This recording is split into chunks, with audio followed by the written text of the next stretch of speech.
Well, hey friends, welcome back to another pottery template tutorial. So today we are making a long requested project. This is the butter bell. Another name for it is a French butter dish.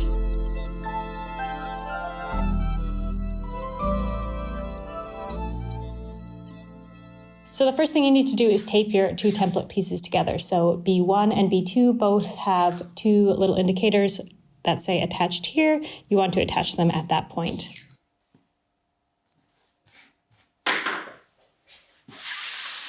We're going to roll out a 1/2 centimeter slab.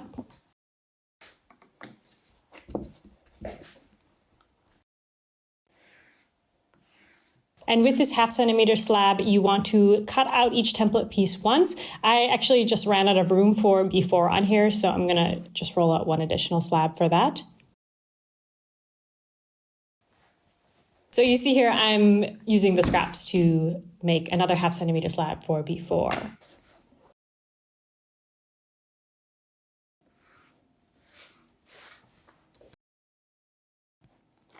Set those aside, and now I'm going to roll out a 1 centimeter slab.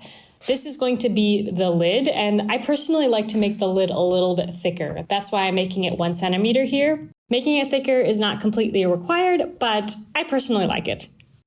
And then I'm going to go ahead and put these pieces in front of the fan.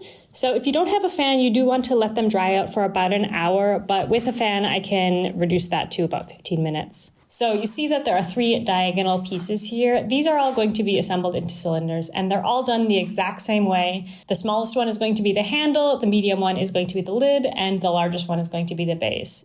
So I like to cut my edges at a 45-degree angle so that they overlap.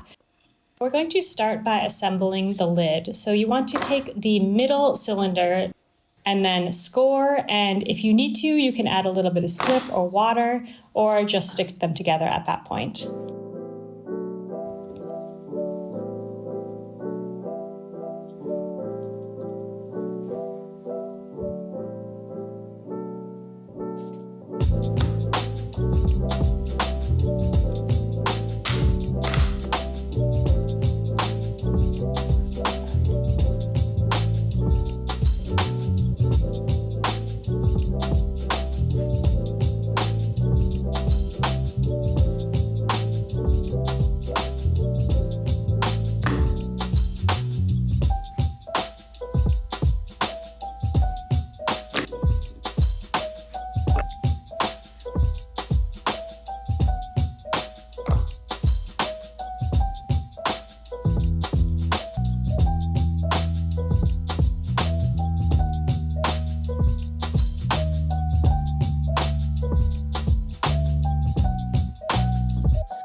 So you want to take the middle cylinder, which is B2, and position it in the middle of the 1 centimeter B4 piece. So the thicker circle piece.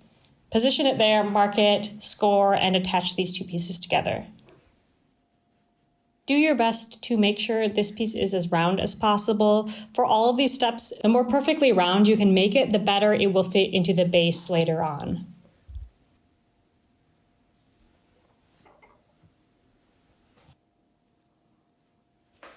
The next step is we need to trim the lid to size. So I'm using the larger of the cylinders. This is actually the base. And before I connect the base, I'm going to use that to position it so it's perfectly spaced around the inner cylinder, mark it, and cut it to size. This is going to guarantee that the inner cylinder and the outer cylinder are evenly spaced. Okay, now you can remove the larger cylinder, the base, and we're going to actually attach it now to make the bottom of our butter bell. So I'm positioning it as round as possible on the last round piece and attaching these pieces together.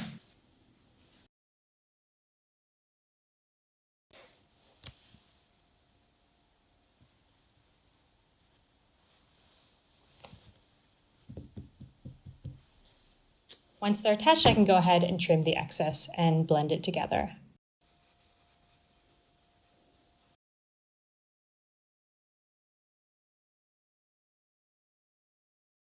If you're finding that the middle of the lid is sagging a little bit, that can be that your clay is not quite dry enough.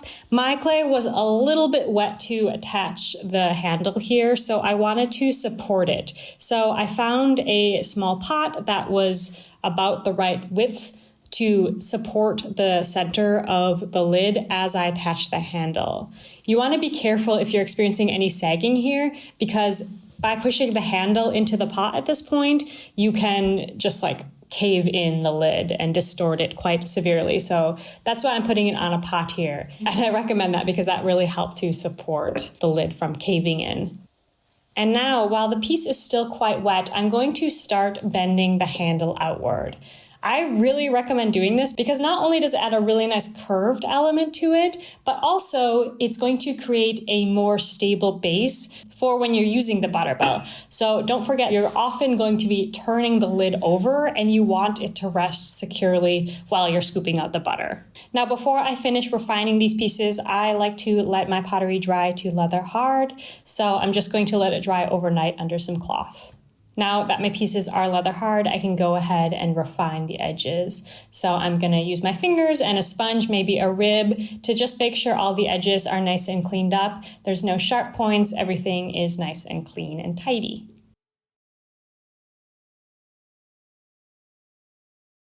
And then you can just set them aside to dry until they're ready to go into the kiln. For the bisque kiln, I do recommend firing them together. This is going to help them to not warp away from each other, but rather, if they do warp, warp together.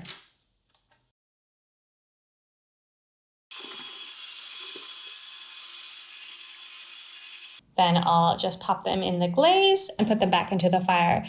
So for the glaze fire, I do recommend actually firing them separate at this point, and this has to do entirely with how you're going to wipe it. So for this one, I want to wipe just the bottom of the base and the part that touches the bottom of the lid. So just that little ring, I'm going to remove the glaze from, and then I'm going to fire them separately. If you want to fire them together, you can do this, but you're going to have to remove not only the bottom of the base, but also whatever parts of the butter balls that are touching each other, because otherwise the glaze will fuse, right? So the easiest is to just fire them separately. And that's it. Here's our butter ball. This is so cute. I'm so glad that I finally got around to making this project. This one's a little complicated to design because it does have these two pieces that are fitting together, but I really recommend for this just making sure your circles are as round as they possibly can be. That's going to make it as easy as possible. I also recommend letting your butter come to room temperature before putting it in here. I didn't do that and I really struggled to get the butter in. And then how a butter bell works is you just put a little bit of water into the base, and that stops any oxygen from coming in contact with your butter, and it's going to help your butter stay fresh for a long time.